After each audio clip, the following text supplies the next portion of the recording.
let's go.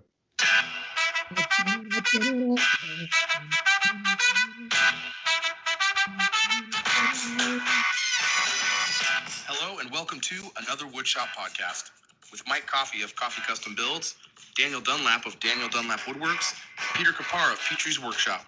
You can find us all as well as the podcast on Instagram and YouTube.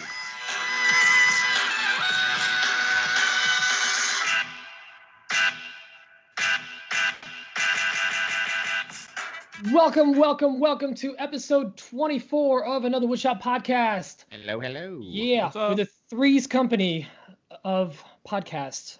Speaking of which, we're moving in together, right? Mike, you're already at Dan's house, and I'm coming over next week.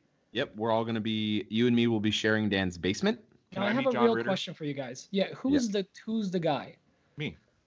That's fine. Look at this beard. I don't even know any of the other cast names on that show, so I'll be one of the ladies. Okay. I want to be the super. Christy and you want to be Don Knotts? Well, this show's off to a good start. Can you tell your dog to get out of here? He's trying to play ball with me. He's doing the same thing to me. He's confused. Usually when I do the podcast, like, it's just me talking to the computer, and he's like, "Oh, this is boring." But now there's like two of us, and you should probably explain that I'm at your house since we did it for the show. That wasn't a joke. I'm at Dan's house right now. Flew out here. It's Saturday right now that we're recording. We're actually recording a little late again, like last week. But I flew out to Dan's house, and me and Rusty from Macbeth flew out here, and we helped Dan set up some stuff in his shop. We had a good time doing it, so we knocked it out really quick. It was a good time. If it was a little less oppressively hot and humid, we probably would have gotten done even quicker. But it looks good out there. It's looking really organized and nice. So anyway, Mike it was a lot of fun. is literally sitting at the famous walnut desk. He's the first person to use it as an actual desk. I have no clothes on, unless you're watching the video. I'm just wearing a shirt. It's really a huge desk. You can't overstate the size of the desk. But hey, we need to talk about our sponsor. Yes. Thank you. So our sponsor this week is once again Total Boat. Huge thank you to Total Boat for sponsoring the show. We really do appreciate them, helping us out, getting us going, keeping the show going up and running. And they're just really, really supportive of the community. And they offer a lot of great products. They have a lot of great stuff for woodworkers. And they get it. They get it on the Instagram woodworking community. They get it. They get how they can help. They get how they can be involved. And they really do a good job of what they're doing. So big thank you to them. Big kudos. And we just really appreciate them. And, the best way to support the show is to support our sponsors. And we just really ask that you would show them some love. And anyone else that helps us do the show. We just really appreciate it so much. So also individually, we have people helping us with the show, and that's our patrons. Pete? Yeah. Talk about the Patreon? If you want to continue to support the show, if you want to see more of our beautiful faces, well, guess what? Now you can. With Patreon, with different tiers, you guys can help support the show, help us grow, help us put out even more content. We have just announced last week that we will be taking Patreon or patron-only questions for the pre-show that are no holds barred. Every question goes. Well, as long as it's not, obviously, we're not going to bad-mouth anyone or anything like that, but we're going to give you the honest answer. We had a good one today from Javon Chaney, one of our patrons, in regards to just when to post on Instagram. We gave him our kind of behind the scenes, what we would do. Yeah, our thoughts. Yeah, our thoughts. So you can do that as well if you sign up for Patreon. And, of course, get early access to the show, behind the scenes with the pre-show, and early access to the video. And for those of you that are not patrons, the video will now be available Wednesday morning at 6 a.m. It'll pop up on our YouTube channel, so make sure to subscribe to that. Another Woodshop podcast on YouTube. And, Mike, I do believe we have some new, very awesome patrons. Yeah, we did get some new patrons this week again. That blows us away every time. We get new patrons and messages that are like, what the heck? These people, they're so great. Anyway, really, seriously, so grateful for you guys. First, we got Mike Phillips with the Otter Mill. We have Kevin McMahon. We have Casey Reeves with C Reeves Makes. Casey's awesome. I love that guy. EL Custom Wood Garage. He's a good dude. Good dude. And Hibernate Timber. Hold on, I didn't get the whole name here. Hibernate Timber something. I can't get the name to pop up. I'm really sorry. Oh, man. Hibernate Timber Company. There it is. There we go. Anyway, thank you so much to you all. We really do appreciate it so much. It's really crazy that you guys support us like that. Yes. We just really do appreciate it so much. Thank you. We will we want to make sure that it's really important to the three of us that it's a value to you. Like you do it and you feel like you got something good out of it. So we really want to continue to add and make things available to the patrons at all tiers that are available to everyone. So we just I want to throw in there, even if you have suggestions. Oh yeah. On something. Oh yeah. Yeah. Hit us with it. Well, you know, we want to hear what you think, what you'd like. Yep. We do want. We won't necessarily do it. Oh yeah, we asking for something crazy. We will listen to it. Right. And of course, you can reach out to us, shoot us messages. Some of you already have. We've clearly, we responded. We like having conversations with you guys. We have polls on there. That's how we asked about guests coming on. And I also wanted to shout out one other supporter of the show, and that's Sticker Beat, who hooked it up with stickers that you guys get as patrons. We ship those out. And the coveted Dan Dunlap Woodworks sticker that is being sent out. But we appreciate it, Sticker Beat. Thank you, guys. I sent out a bunch of Daniel Dunlap Woodwork stickers last week, thanks to Sticker Beat. Yeah. And I actually owe a few more people stickers. We got a few more VIP patrons that are getting my sticker. So next week. Dan's so selfish, he sent stickers to himself. He wouldn't want to share. I forgot about that. Oh yeah. I thought that too. I was like, what are you talking about? Last week when I initially sent out the stickers to the VIP patrons, I accidentally addressed them all to myself. There were like 15 envelopes. And I get that email every day from the USPS telling you what's coming to your mailbox, and I opened it up and I was like, what? Oh man. Oh man. So yeah, I have that all fixed now. So I have a fancy new envelope I made so it can't get screwed up. So anyway. Well, Dan, since you're talking, what's on your bench, dude? What's on my bench? Max, you got to get out of here, homie. He's like dropping this thing all over my legs. Yeah, he's super confused right now. Oh, I heard that lightning or that thunder, dude. Did you just hear that? Yeah, I heard that. Oh my God. Pete's gonna lose power in the middle of it. Oh, I hope not. What's on my bench? So, yeah, Mike already alluded to it. Mike and Rusty from Macbeth, they flew out here on Thursday. They helped me set up my dust collector. My shop is all piped now for dust collection. It's amazing. So I've been working on that. Obviously, the walnut desk is still in the works. Mike's actually sitting at it right now. It's kind of like 82% finished. Maybe not even that high. It's not that much finished. You have a lot of casework to do. It's a huge desk, though. I mean, come on, give me some credit there. I mean, it's pretty big. It is huge. Yeah, it's great. It's awesome. I'm not taking away from anything. You still have a lot of work to do is all I'm saying. Yes. Yeah, I still have a lot of work to do on it. I'm going to be working on that well into my 50s. 80s. Keep upping it. Yeah. And it's funny because Rusty and Mike are from California, and they don't deal with the humidity like we get here. So, yeah, it's been a little humid. And I think it's fine, right? The humidity level was like at 55% or something like that yesterday. It was bearable for me. But we went out to dinner last night. I took him out to dinner. And as soon as Mike got out of the truck after we had dinner, because I had the AC on real cold, as soon as Mike got out of the truck, like his glasses fogged up instantly. I thought I went blind. I thought I went blind or like there's some serious medical issue. Too many cheese curds. Yeah. Humidity might be a little high today. I was going cheese curd blind. I was concerned. It was cheese blindness. I had to cheese curd blindness. Yeah, I took off my glasses. Like, oh, okay, it's not. I'm not dying. It's just my glasses are covered in wetness. It was.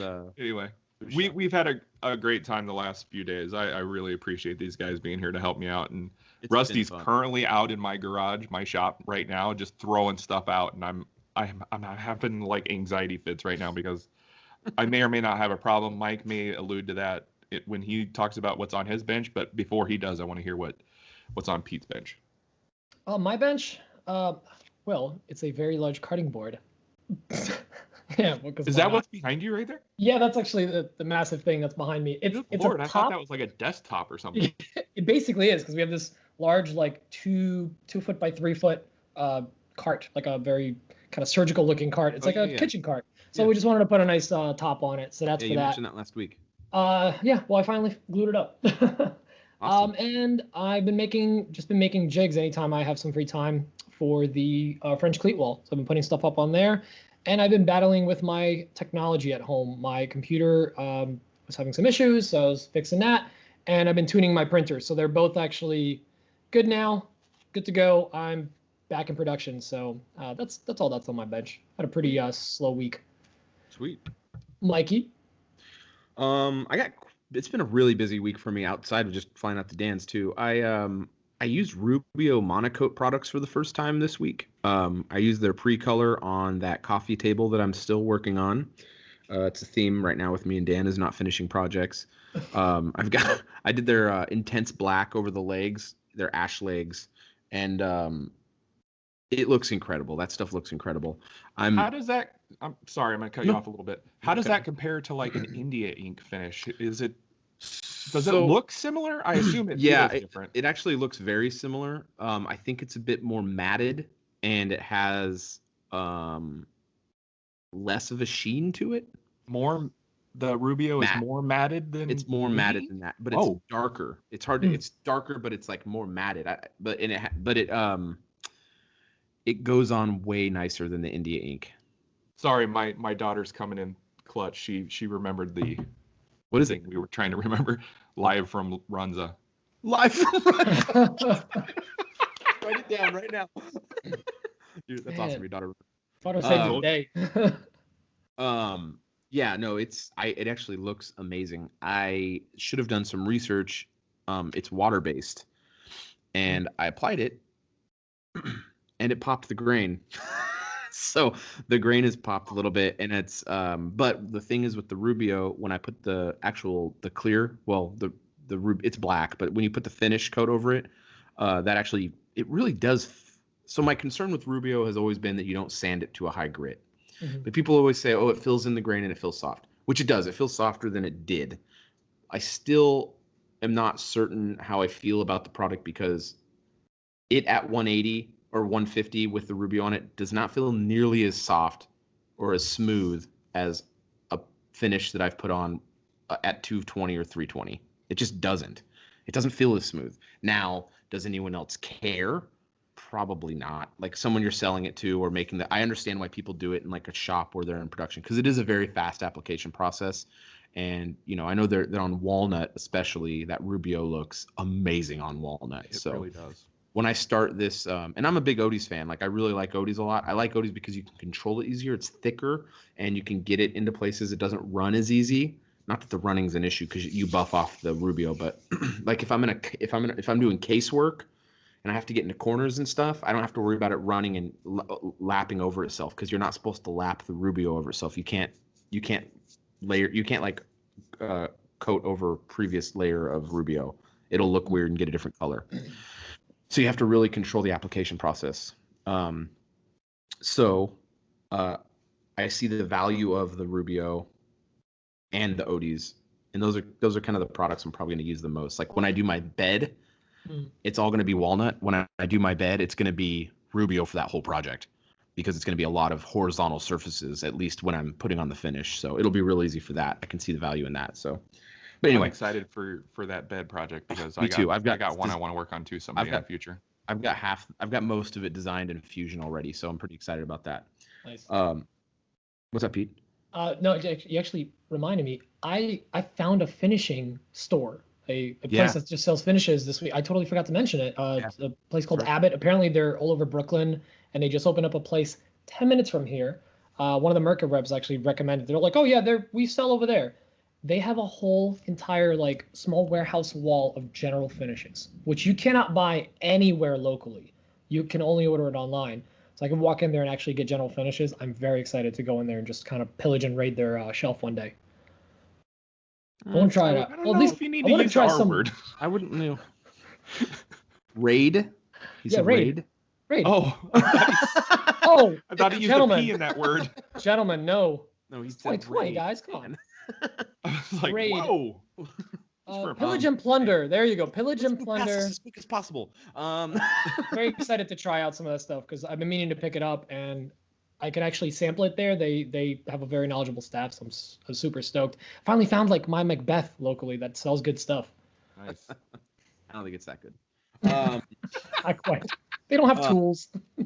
And then what else? I guess that kind of wraps up what I did on my actual bench. Then I flew out here and we worked in Dan's shop. We got some nice organizational improvements in there for Dan. I'm really excited with his space. Looks really good right now. Once it's cleaned up, it's going to look, I mean, it really is well put together right now. Getting ready for some new tools in there, which is exciting. I'm excited for Dan. The shop looks good. We'll talk about that in the future. Yes. And then the dust collection's all good. And then there was something else I was going to mention. Oh, my CNC. I did all the paperwork for my CNC. It's all good. It's good to go. Like I'm going to be. It's officially happening. It's officially happening. I'm going to know here more on Monday. I'll know exactly more on what's going on Monday, and I'll have more of a timeline. So I got to get going on that. That's going to occupy. I have to get the coffee table done because this old shop remodel, which is going to be the new CNC room, is going to take me probably a month and a half. Yeah. So I need to get buddies together to help me come over because I need to gut the old shop. I need to insulate the old shop. I need to put plywood sheathing up in the whole shop. I need to redo the electrical in there. I almost feel obligated to fly out to California and help now. No, don't worry about that with this. Okay, cool. I mean, yeah, don't worry about that. When the CNC comes, if Pete does come out, if you want to come out, you're welcome to. Yeah, we'll do it. We'll see what my boss says. Yeah, it's fine. I totally get it. I get it. It's your wife. So CNC's big. That's big information. Or big news. I'm excited about that. I know, and that's so cool. Talking about it for a week now already, but it just takes a while. It's a big purchase, so I'm just kind of working on that. Mike's getting a 1 foot by 1 foot CNC. It's gonna be getting great. I'm getting a 12 by 12 CNC, 12 inch by 12 inch. I can fit my pork chop on there. My 12-inch pork chop. Little playback. But yeah, so that's kind of it for the week. I'm hanging out here at Dan's. It's Saturday now. We're flying out Sunday, which is tomorrow. If you didn't know how days work, and then we're gonna hop on the plane tomorrow and get back home, and then I got to wrap up this coffee table ASAP. And you know, it kind of sucks out in California. There's a lot of people being. We got a lot of big fires again right now. Just like last year, there's a lot of. Apparently, the two big fires out there are the second largest and the fourth largest fire in the state's history now. Oh, lovely. Yeah, that's the news this morning. So it's not good. Are you in any danger where you are? No, we're not near area? It. Okay. He's in Nebraska. Yeah.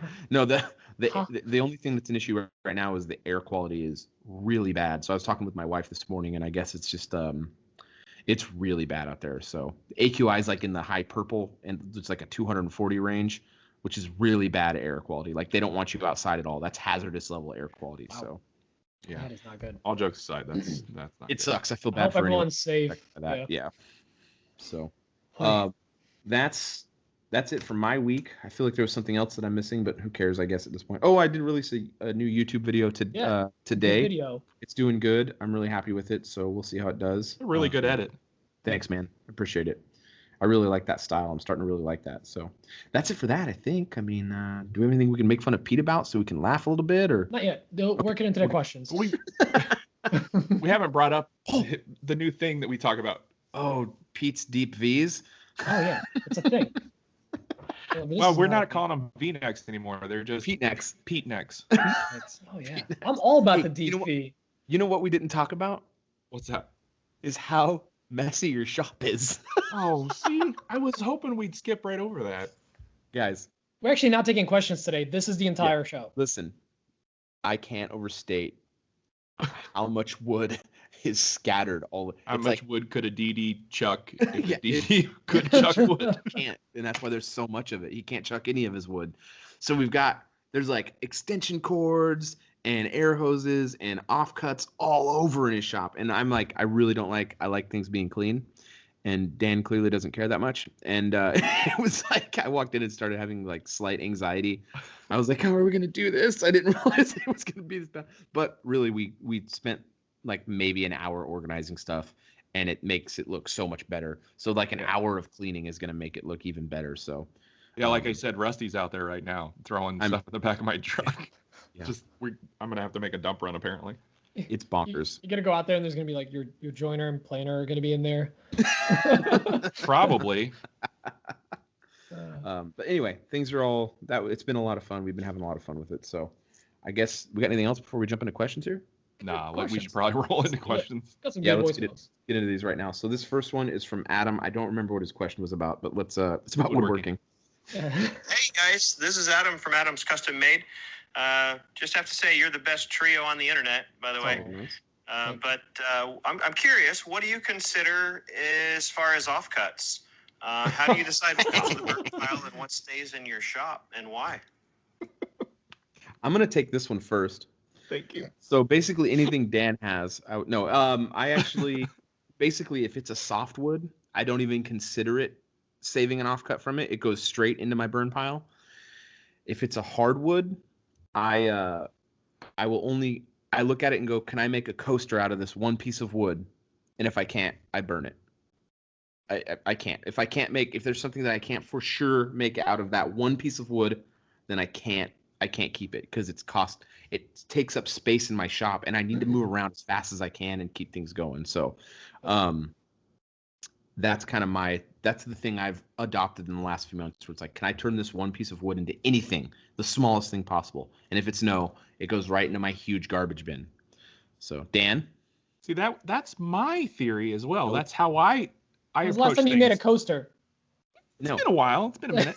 Cannot make a coaster out of an 1/8 inch thick strip that's a 1/2 inch tall and 8 feet long. But I can make a mosaic. But you don't make mosaics. You have so many. I did a year ago. I know, but you don't now. You're making desks with 8-quarter tops. Mike's got a point. So there. Yeah, I have a bit of a problem throwing things out. So I'm not really the best person to answer this question, probably. You should probably. What do you think, Pete? Listen to our answers and integrate. I'm taking notes. I got a pen and a paper. Sure. I'm writing it down.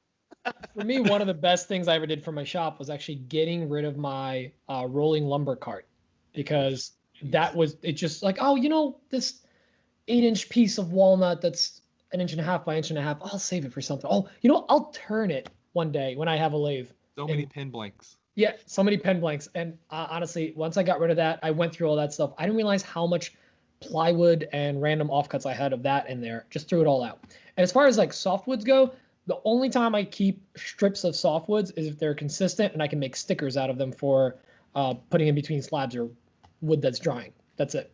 And now everything is just going in my bucket. And you know what? If I need a scrap of that piece, and if it's in that bucket, I'll use it. If it's not, well, I guess I'm cutting a new piece of wood. Yep. Screw it.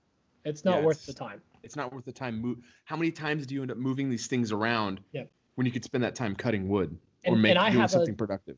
I have a stack of thin offcuts that I'm specifically saving to make jigs for the French cleat wall. The second I'm done putting up all the tools, all that's going in the trash. For plywood for me, I have a rack outside of my house where I just throw anything that's big, like a real big piece where I could turn it into like a piece of a fixture for like my French cleat wall, like to hold a tool. I'll keep that stuff, but like everything else goes into a pile of scrap plywood that I used to start our bonfire with. Ooh.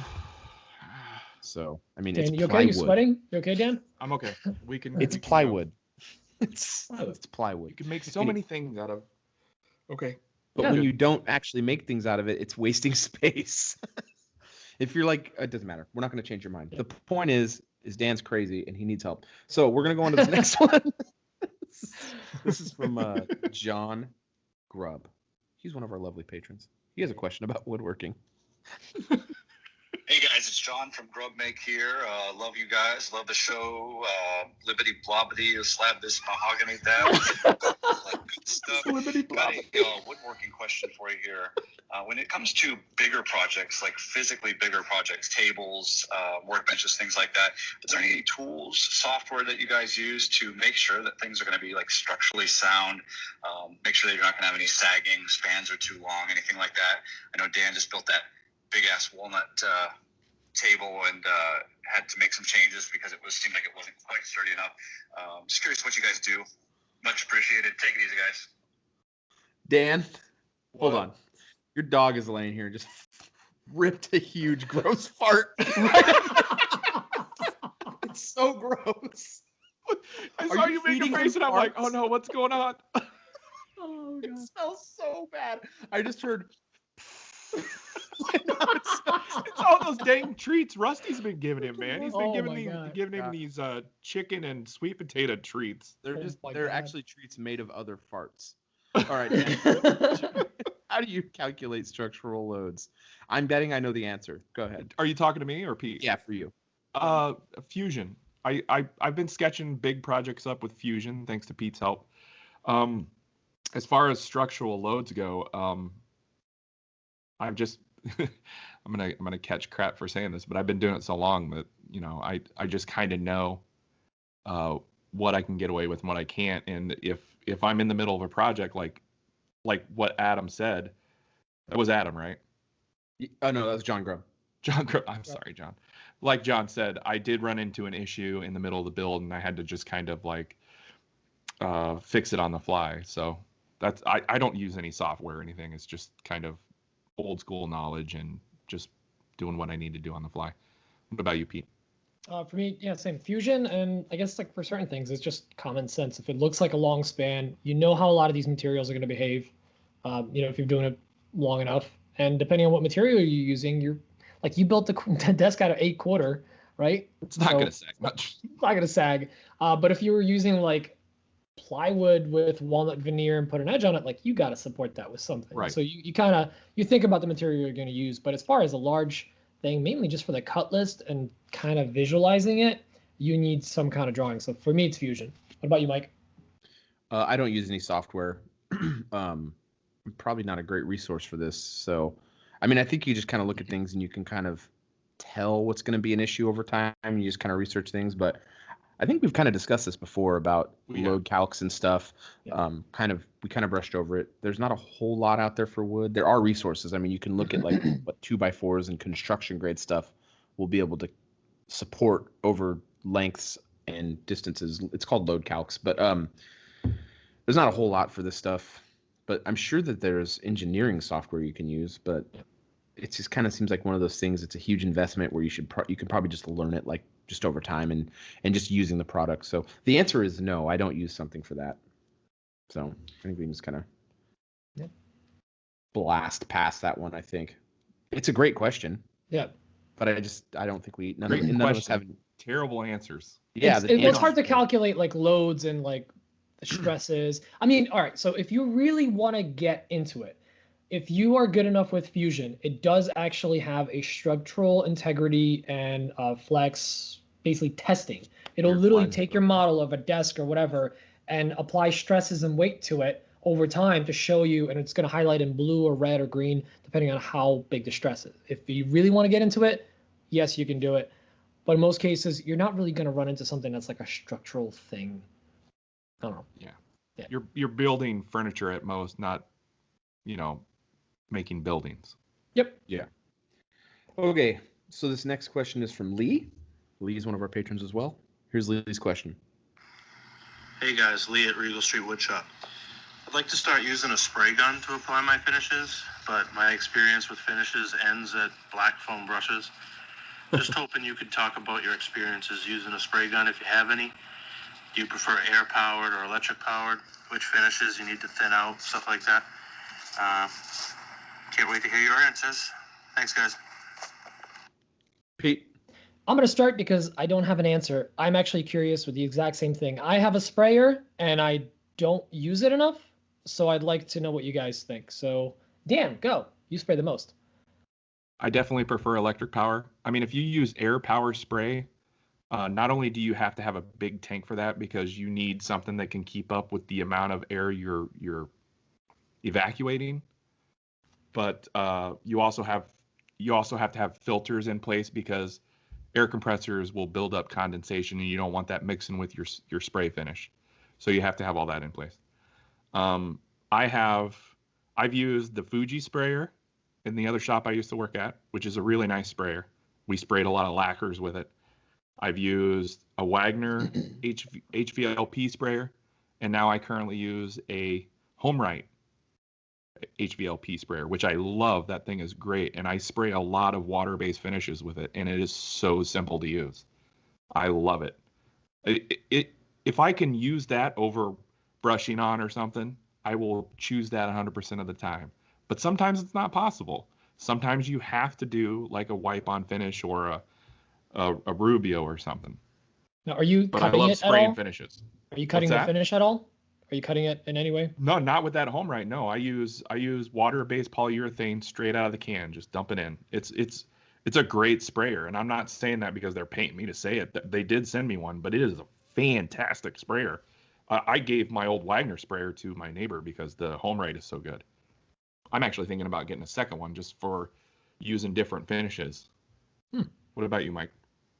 I don't have a lot of experience with sprayers. I do have 2 Home Rights and a Wagner. They're the same machine, basically. The Wagner I have is their 2400 PSI Pro, which I think is basically on par with the Home Right. So basically, oh God, Max. So basically, it's so bad. It's so bad. I'll call him here. Oh God. Oh Jesus, that's really bad. It's basically 3 of the same sprayer. So one I have for one of the Home Rights is for water poly, and then they have one called like the Quick Finish or something like that. It's like $50. It's not strong enough to push paint through, but for clear finishes it's for. And since I don't paint anything, it's perfect. So I bought that as well, and I actually have Armor Seal in that one, and then in the Wagner I actually have it because I just had one. I didn't even realize I had it before I got the Wagner. I had it in a box. I got it a long time ago before I ever got into woodworking. And I have that one set aside for spraying lacquer. So the hoppers are, it's like what Dan said. I just buy the can, like, what is that size? Pint? I think it's a little over a pint. It might be quart. Yeah, quart. Anyway, you just pour that quart into the hopper. It holds that whole thing. That's where I store my finish. I just store it in there. I keep it in and out of the light. Yeah. Oh, yeah. It just stays in there. And then you just make sure you clean off the tip whenever you're using the thing. So I really like that Home Right. I know that the Fujis are like the next level. Like they're like, they're it's really not, nice. It's like a whole different thing. What's up? Mike's hot tip: clean the tip. Yeah, clean the tip. Seriously, it just gets a little buildup on there, and you just click it off. You just take it off with your fingernail, and it goes right back to spraying like normal. You just store it in there. That's where I get the can, I open it right up and pour it right in there. I really like spraying polyacrylic. I really like that stuff. It has a UV inhibitor in there. What's the other one? Varathane. Varathane one is nice. I was using that on stuff, but I bought the polyacrylic. It has a UV inhibitor in it, and I really like how that sprays a lot. And then I have lacquer in my Wagner, but I haven't sprayed it yet because I haven't had it. It's just it smells so bad. You got to do it outside, but it dries so fast. The lacquer dries so fast when you spray it. It atomizes like anyway. It's really nice. I really like spraying. The Home Right is a really great first sprayer. The entry point is like $50 for the quick finish. Yep. And it's just really great. I really do recommend it. The Fuji sprays are like, I think like the big Boss Daddy Fuji is like $1,500 or $1,600. But if you're spraying like all day long, it pays for itself in like no time because it's just it's the best one. So there's it's all about what you're doing and what you want to do. But learning how to spray is really good. And when you've got a big furniture piece, like a huge horizontal surface, it can save you a ton of time. And if you're trying to move some stuff out or you plan on selling things, it's going to make you money really quick. So I think they're definitely worth the investment. You're sitting at that 14-foot desk, and I'm not spraying it. I'm using all wipe hand, on poly. That sounds like a Dunlap move to me. It does feel incredible, guys. Like, I can't overstate that. It looks really good. The pictures Dan puts online does not give it justice. It's hard to get a picture of that and make it look good because it's so big. Anyway, please continue stroking my ego. I like this. So this next one is from, I just got to say, last week we got caught up. We had Jason on, which was awesome. We really enjoyed having Jason on. Josh the dad calls in every week, and he's so awesome. He always calls in with a good question. He's got that great radio voice. He's an audio snob, and he always makes sure his audio sounds great. And I didn't play his question last week, so I really do apologize to Josh. That's all entirely on me. We ran out of time, but I always like to play Josh's right after the patron questions, and things were kind of crazy with Jason on, so I apologize to Josh. But this question is from Josh the dad from the Big IG, and I don't know if I've got the right one here. I'm not sure which one I'm playing, and hopefully it's the right one. Here we go. Hey guys, it's Josh the dad. Yep, Josh the dad, one of the Big IG, or better known now as J the D. I'm trying to meet my contractual agreement and sneak this under the wire if I can, but I'm out driving the bus today for the summer care, and it's full of little kids, and it got me thinking, the wood shop and kids. So, Mike and Dan, I know this is mainly for you, Pete. You're going to get married soon. You might have younglings, so something to think about.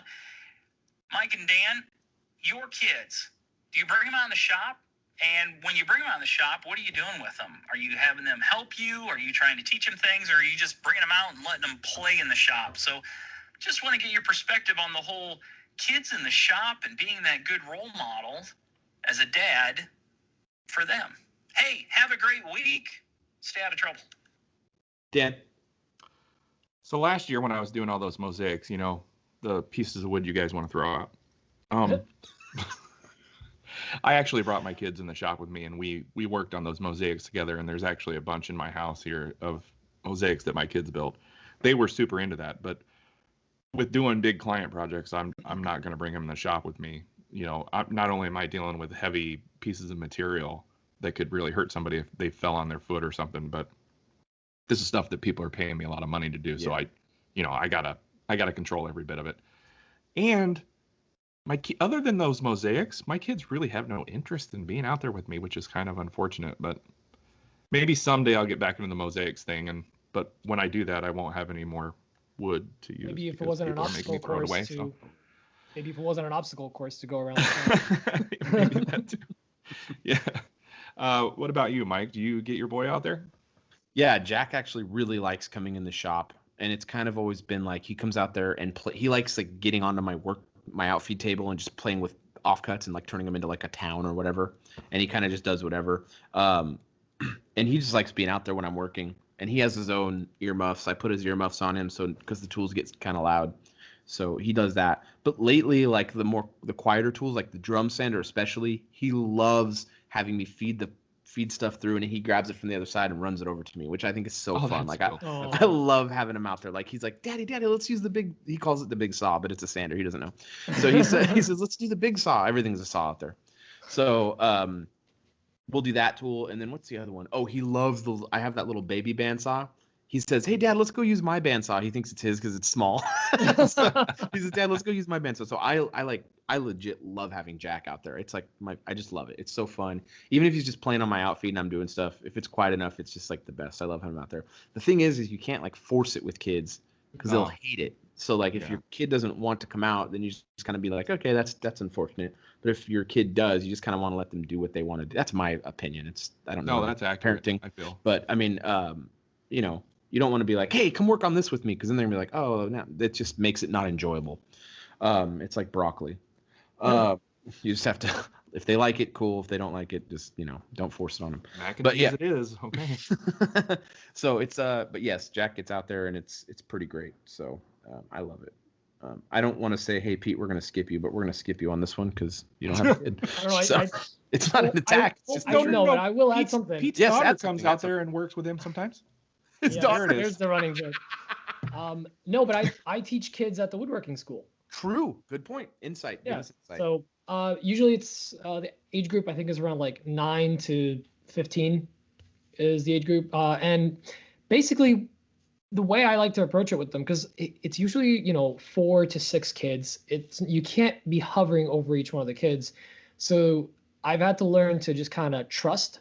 And I found that the kids had more respect for the tools when I was kind of like, all right, let me show you how to use the miter saw. Okay, let me watch you do one cut, and then I can step back, still watch you, but step back. They seem to respect the tool and kind of, ask for things to be double checked more than if I was just constantly saying, this tool's dangerous, you can't touch it, because then they're more likely to like do it wrong or almost, I don't know. Basically, I think it's good to place some trust in them early on with certain tools, but have them have a healthy respect and a little bit of fear of the tool, as most of us should with these tools, but not to a point where they get cocky with them or are paralyzed because they can't use them. So yeah, that's my only input on it. I don't have kids of my own that I know yet, so I don't have more to add. Oh, that's good insight. Yeah, right there for sure. And this next voicemail is also from Josh the dad, because he kept up his end of the bargain and sent in 2. I, Josh the Dad, being of sound mind and body most of the time, do not hold another Woodshop podcast legally at fault for accidents that may or may not occur during recording sessions in regards to our binding contractual agreement for weekly questions. I now plead to the tens of fans of J the D, please do not hold Dan, Mike, or Pete at fault, for they know not what they do. Josh the Dad, out. Josh, you're a benevolent man, and we really That's amazing. appreciate you. Thank you. And for calling legally now we're covered. That's a Yes. verbal writer, so we're good. Our contract Yep, is solid. everyone call off your lawyers. Yep. We don't have time for this, so. I love that guy. Yeah, me too. I'm so grateful we have people like that. So why don't actually we want to do the giveaway, or should I do one more? Let's do the giveaway. Yeah, let's knock it out real quick. Yeah, let's get that out of the way. Not that it's a burden, but you know. No.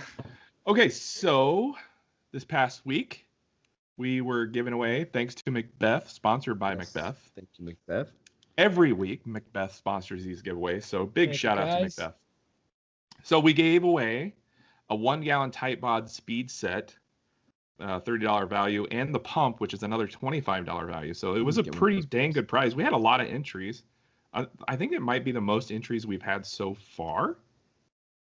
How many? And Yeah. I think so. How many was it? 95. 85. I think we had a 97, but that's a lot. Okay. Top Yeah. two. It was up there. It was in the top 2. So the winner was Bo over at Cersei Artisan Works. So Congratulations. I've already reached Nice. out to him. We're gonna get that sent out. Macbeth is actually gonna get that sent out.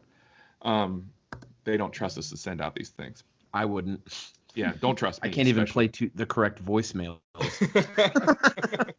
So, and we haven't come up with the code phrase yet, so we need to be thinking about that while I'm talking here. Yeah. So this week's giveaway is gonna be, and obviously sponsored by Macbeth. Can't say that enough. This week's giveaway is a Liberon Neutral Wax Polish Black Bison. That's a $32 value. It's also going to be a 100-gram quadruple aught steel wool, $12 value. That's a nice steel wool. I got a sample in from Liberon, and it's really nice. I'm going to be using that on the desk when I'm all finished, which is going to be sometime in late 2025. And it also comes with a 25-gram bar of beeswax. Ooh, that's nice. So that is this week's giveaway. And secret code phrase is going to be Offcut garage sale? No, that's No. dumb. I don't know if we have a. I don't know. I haven't Wait, even thought about no. Woodshop Rescue. it. Woodshop Yes, Rescue? yes. Yeah. Okay. We'll go Woodshop with Rescue. Woodshop Rescue. Which Dan this definitely week's code needs. phrase, ladies and gentlemen. You heard it here, is Woodshop Rescue. Once again, thank you to Macbeth for sponsoring these giveaways every week. Cool. There we go. All right. Woodshop Rescue. Not our best one, but it will do That's the good. I job. mean, you went out to Dan's, you did a Woodshop Rescue. It was a pilot true. episode. It got canceled immediately. And we're hoping to get picked up by Right, some we'll of the get picked channel. All right. I feel like we could get picked up on FX real easy. What is going on here? I cannot get my phone to change over to files to play this. And we're stalling. and Okay, we're here we go. stalling. Stalling is great. Okay, this next question is from Adrianne. She has a question about maker spaces. Check this out. Hey guys, it's Adrianne over here at Hickory Homestead Creations, and I just had a quick question for you guys because I have this idea in my head, and I kind of wanted to pick your brains to see what you guys think or have come across. So, have you guys ever heard of like a community studio / workshop for woodworkers? Because they have something similar to that here where I live for pottery and painters, but they don't have anything for wood shops, and I actually do have a couple people interested in this area. So if you guys could give me some great input on that, that'd be greatly appreciated. All right, keep up the great work, and you guys are hilarious. Bye. Daniel. Hey, thanks for the call on, Adrianne. Yep. Yeah, those are popular around here in Omaha. There's at least 3 that I can think of that are just Wow. woodwork specific. The big one that comes off the top of my head is called Bench. I used to have a studio space there because they have an upstairs location. I used to share a photography studio there, and it's amazing. They got like I want to say like 15 people that share in that space. And there's another one that has a massive like warehouse shop space. I mean, this place has like slider saws, big giant slider table saws. Yeah, so they're really popular and they do really well. I mean, if you have the time, the capital, and the space, yeah, go for it. That'd be great. Oh, is she asking about like starting one? I thought she was. I guess I didn't really understand what the I think she actual was really question asking, was. like, what's our take on them, and do we have any in our area? Because she doesn't really have. Oh, I thought she said she didn't have any, and she was talking to other people about them. And but maybe I wasn't real sure about it either. I mean, I like. Let's answer all the questions then. Yeah, let's just answer. I like the way you went with it. I didn't even think about that. Start up one. Yeah, they're great. Pete. So I work in, I guess you could call it a makerspace, but in reality, I mean, all we do is wood and CNC, and epoxy and stuff like that. But we don't really do any like electrical, no metal work. There is a place actually a couple towns over. I have still yet to go, but I've heard some good things about it. It's called Maker Depot. They do have a workshop, wood shop, metal shop, fabrication lab. And then there's another one, a town over, that's a very small, I think it started out as like a Boy Scout gathering place that did little maker things, and one day they do 3D printing, another day would be like some woodworking, but it was very, very limited. So there's a couple of choices around here. I have always wanted to open up some kind of community space like that. I think it's very important, especially this day and age. A lot of people tend to not have shops, or maybe not grow up with tools around. Especially in the area I live in, it's all apartments or multi-family homes. So people don't really have a lot of room for shops. I'm very fortunate for where I live. So having places like that is very important. And if you're trying to do it as a business, potentially quite lucrative, you could say, if you're in the right area. I mean, there's plenty of maker spaces in New York City that make a killing. I've seen some rates, and it's like $1,700 for a bench space to like keep your stuff in the corner, like a long bench. Yeah, like a 14-foot bench, 2 feet deep. That's your space. You keep your projects there, and you get to use the actual maker space, and that's the rent you pay to have your projects in that space. I don't want to speak out of turn here, but I'm going to anyways.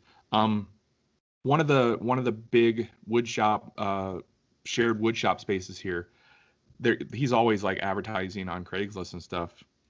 He's got a massive warehouse, like I said, big slider, table saw, and everything, big jointer, big massive machines. And I think his rate is only like $300 a month. So it's really cheap. Now I'm talking about storage and personal workbench, because there's like you get all that there. The one I work at is I think it's only like $60 or something like that a month. It's like I forget what the rate is because it's been a while. But you can like just basically to walk in and use it. But if you are storing stuff there, it does cost extra. And that's what a lot of these places you're going to run into. As far as starting one, definitely talk to some professionals about that. There's a lot of liability when people come in and use your tools. I mean, I don't know about you guys, but I've had multiple people locally ask to come over and like use my tools or work on a project with me. And I'm like, I don't know you that well. So like, friends, yes, they'll come over. I'm covered under like friends coming over and doing some woodworking here. But if I just was doing something, especially if somebody was paying me, I get into a really legal gray area. So yeah. Somebody chops off a thumb. Yeah. Mike? There's no, not that I'm aware of, there's no maker spaces out where I live.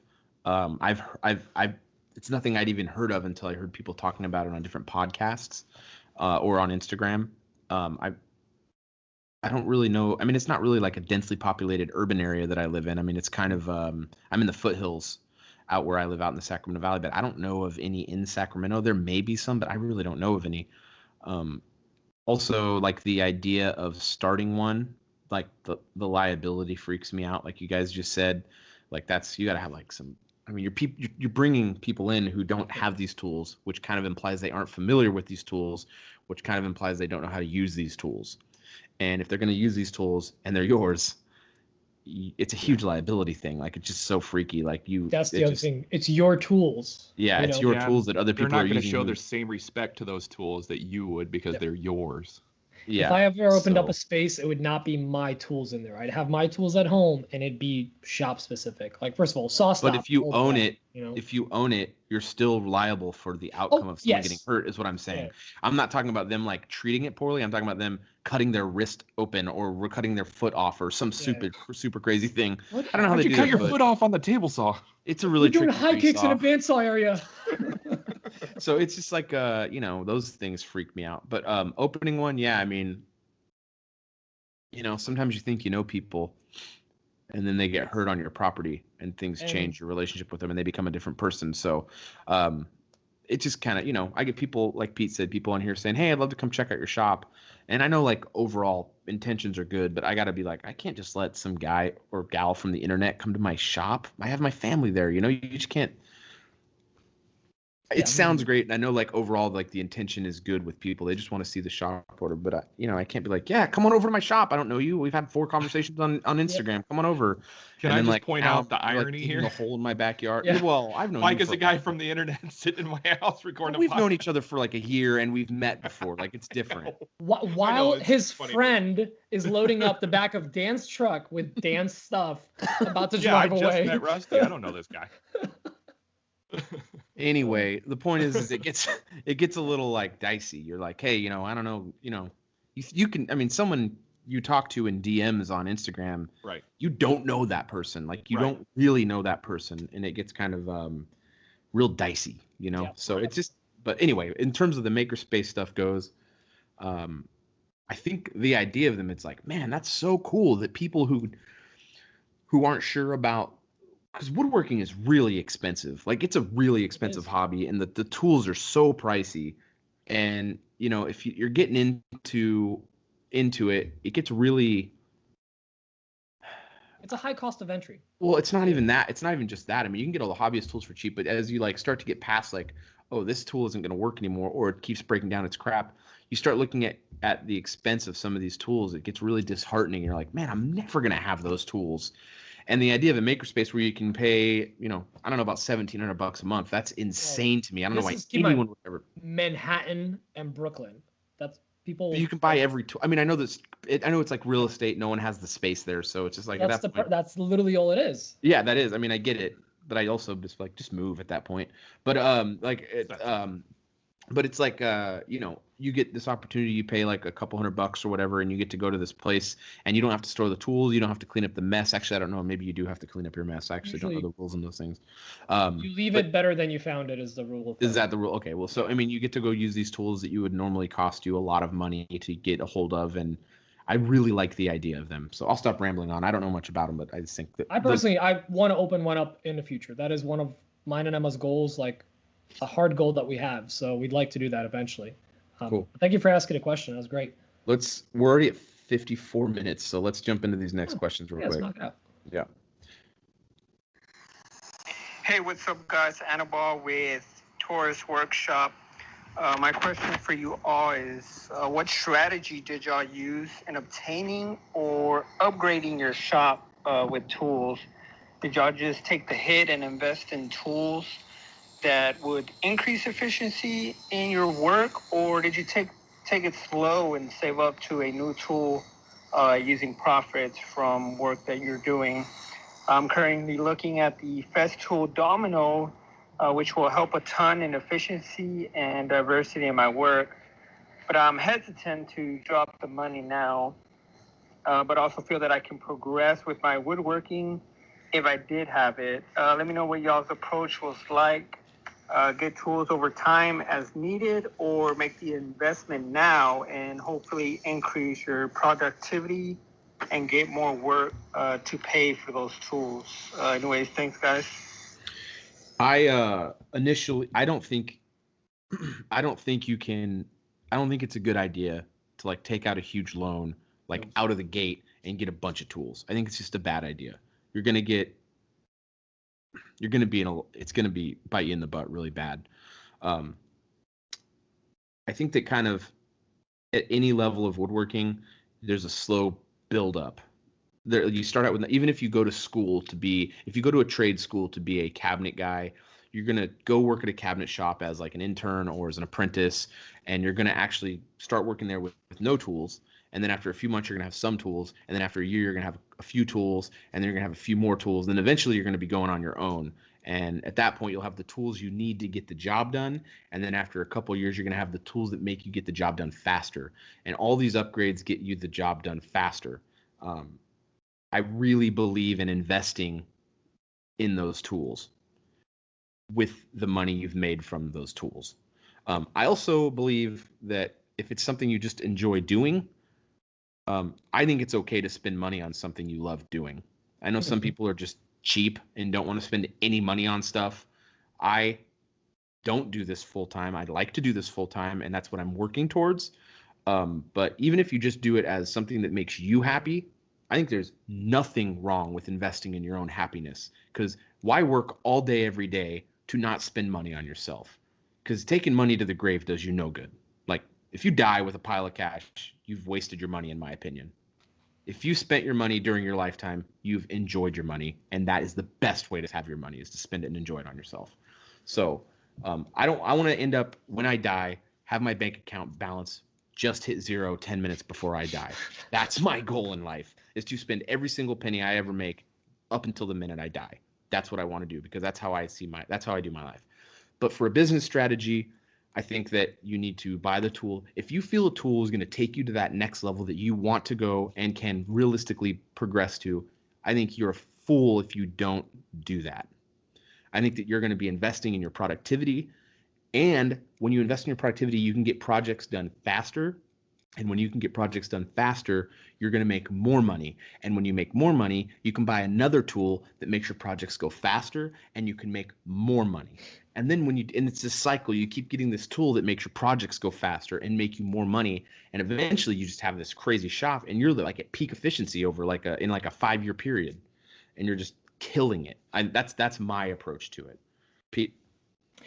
So I talked to somebody recently on Instagram that hit me up because they needed an unbiased opinion. And their situation was they got a bunch of tools and a lot of lumber to try to go a little more heavy on the woodworking while they were working on another job. And then they lost said job, and they were in a really big panic. He's good now. He's got a lot of business since we had that conversation. So that's good. It's working out. Plus, he's still looking for work. But you never want to be in that situation. The thing is, there's no one answer. There's, yes, certain tools, like for me, certain tools I see I slowly upgrade over time. Every time I buy one, I'm selling the old one. So it's kind of offsetting the cost. It each time makes that step up a little easier. But then there's certain tools that you just buy once, cry once, because it's worth every penny. And as far as what Mike said, like, you don't want to be going into debt over this, absolutely agree. Cash is king. And the only person I borrow money from for the shop and shop tools is from myself, from my personal money, because I try to keep the shop finances completely separate, and my 3D printing and woodworking pays for the tools I get. And when I got the CNC, I borrowed money from myself, and then I paid myself back from the shop. That's the way I look at it. What about you, Dan? You run this as a business. You're going to have the most insight. I've upgraded everything over time, and Mike can attest to this because he's seen my shop now. Like, no, legit, like, I'm still using tools that I need to upgrade in the future, like my bench top jointer and my bench top planer. And, they work for the time and for what I use, but over time, I do want to upgrade these, and I probably will. So I'm a firm believer in upgrading over time and using the profits that you're making to upgrade said tools. I will not condone spending everything on making me happy, because I do like to save, and I like to have an emergency fund for things, and I'm sure Mike does too. But I think you guys hit every point that I would make. Don't throw yourself into debt trying to run a business and make money. Upgrade things over time. Yep. Yeah. Agreed. You definitely don't want to be irresponsible. You don't want to put yourself in a position where your family or your life is at risk. If your revenue stream stops, you need to be able to still live your life. Definitely. Yeah. That's definitely the truth. Okay. So this next question is from Brandon with B Folk. Here we go. Hey guys, Brandon from B Folk Handmade on Instagram. Question for you around the drill press. Just kind of wondering what speed you guys normally use for it. What RPM do you have your drill presses set to? And how often you change that? If it's for different wood species or different bit sizes, if you're drilling with a 1/4-inch bit to a massive Forstner bit, how often you actually change the speed on your drill press. I've had my drill press for about a year, and I can think of 2 times that I've played around with the speed. So I'm just wondering if this is something that I should be doing or just set it to 1 RPM and forget about it. Thanks. Love the show. Keep up the great work. Pete? Dan. I think Dan wants to say something. Oh, I'm sorry, Dan. I I was apologize. going to say I have a little drill press that I actually need to upgrade. That kind of goes on the last question, but it's all manually set speed wise. I set it on the slowest. Belts? Yeah, I set it on the slowest setting. Set it and forget it. It's probably not the best way to go, but I don't want to be messing with it all the time. So I set it on the slowest speed because, slower speed works for bigger Forstner bits and stuff. So go ahead, Pete. So I usually don't do a lot of bigger stuff. It's a lot of times I just I got to tap a hole or two or put a smaller Forstner bit in there. So I keep it at, I think it's at 1500 on there with the 2 belts. And I have it set on that. 1500, maybe I'm thinking of too high of a number, but I think it's around that. It's like 1,000 and 1,500 because it's like a range on mine. You just do straight bits. You don't do a lot of Forstners then? I do some, but smaller ones, up to maybe an inch and a quarter usually for most things. Holy smokes! I think that's what it is. I'll double check while you're talking.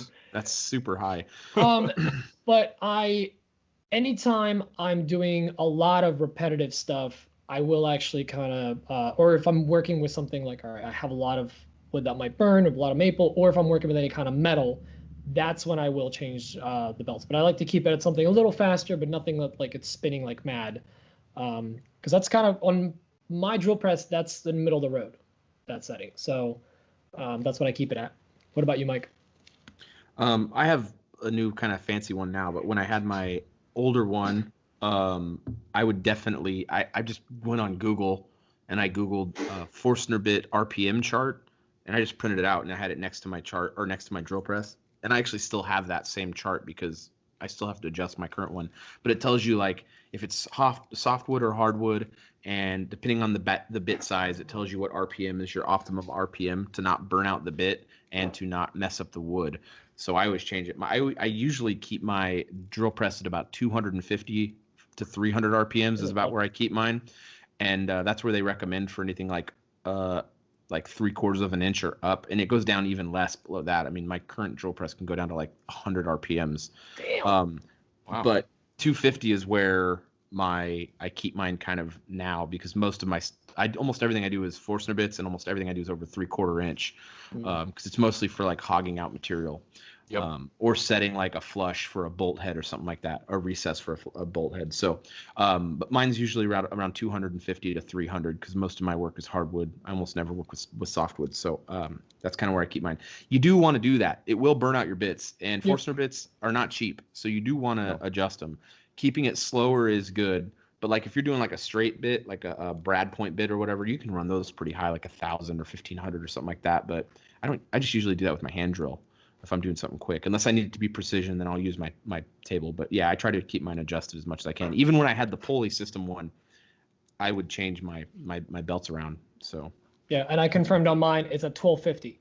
That's what I keep it. But I'm mostly doing like straight taps or quick, less than an inch kind of drills. I don't use my drill press that much, but like I said, when I do big projects, I do swap. Yeah. This next question is from Drew with the Outback Woodshop. Or Woodshop Outback, excuse me. Hey guys, loving the podcast. Keep up the great work. This is Drew from Woodshop Outback. Mike, I've got a question about woodworking. Really, I've got a question about workbenches. What is your favorite feature of your workbench? Looking to build a new workbench / outfeed table and just trying to capture some great ideas and what I need to incorporate. Thanks, guys. Pete. So my workbench, I've been talking about building a proper workbench for a while, but I really do like my crappy one. First of all, it's heavy as hell because I built the whole thing out of like 2x6, old crappy construction lumber. What's going on over there, guys? Rusty just walked in, freaked us out.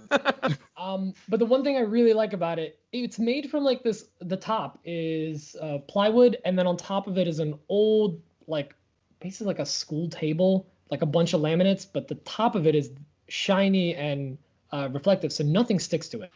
I can spill stuff on it. Epoxy could get on it. I could literally probably do a pour right on top of that table with stuff clamped down, and then pick it right up. It'll pop right off. So that's one of my favorite features of it. I know it's not the prettiest, but it does the job.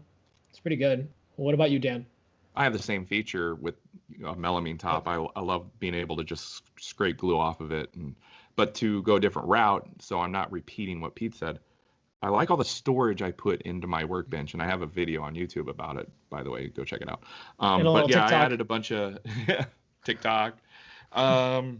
I put a bunch of drawers in it, and I used up some of the space that was just kind of wasted, and I really enjoy that. I also added a surge protector to it, so there's a bunch of plugs on it, so I can plug stuff into my bench. That's where I keep my Milwaukee batteries and stuff on the side of it. What about you, Mike? I love my outfeed table. I mean, it's a torsion box. It's dead flat, and there's, it really depends on what your approach is. I don't have a big shop, so I needed. You have power on it? To plug things in? Yeah. No, I don't. So I have that little small Festal dust extractor, and it's got like tool on power if you plug the tool into the vacuum. So it's right underneath my workbench. So any of my hand power tools, I plug right into that, and it's right there. And then as soon as I fire up the power. One thing I miss having is a power in that table, which I got to add at some point. Yeah, so Dan, I technically do, but yeah, I mean, my table's just a torsion box top. It's just dead flat. That's what I love most about mine. It just works really well. So, yeah, not much to say about that. I mean, in terms of like, it depends on what your approach is going to be. I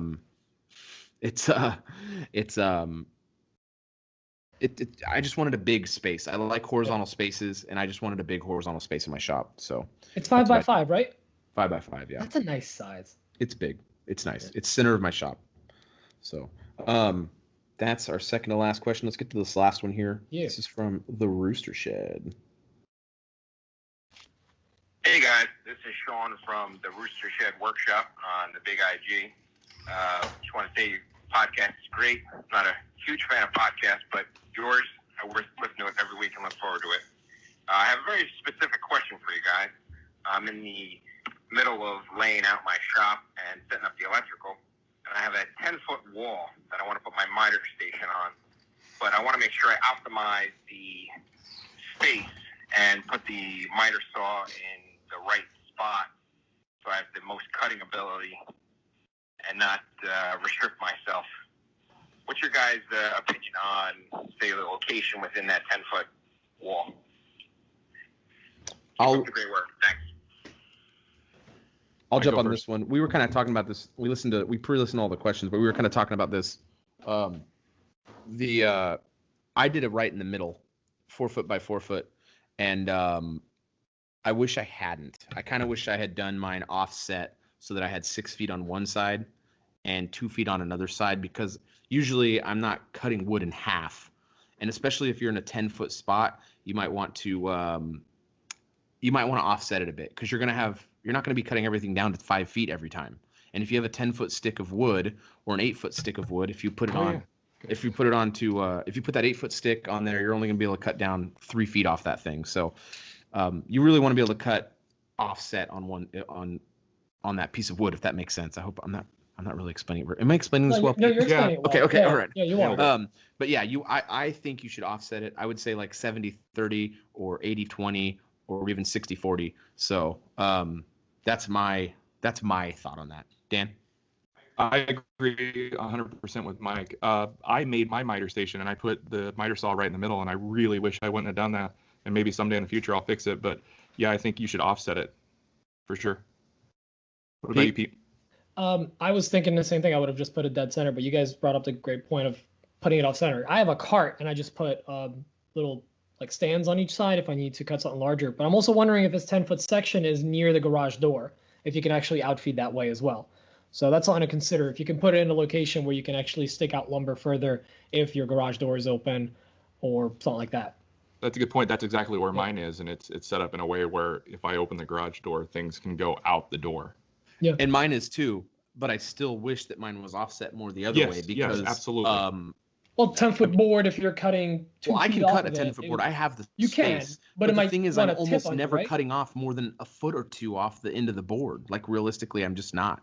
So, and if you have a stick, if you're only cutting to 4-foot sections, you can still move it down. And anyway, I just think that if you offset it a bit, you can maximize that usage space a bit more. So, good call. Yes. Let's wrap this thing up. We're at an hour and 10. So, real quick, I wanted to say thank you to everyone. Thank you so much. Thank you to our sponsor, Total Boat. We really appreciate them.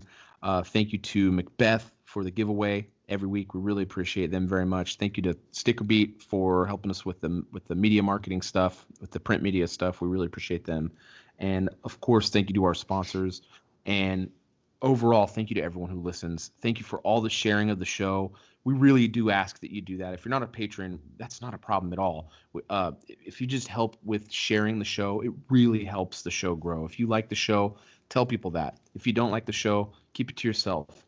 But but yeah, if you could share the show, it just really helps us a lot. It helps get the word out. It really does.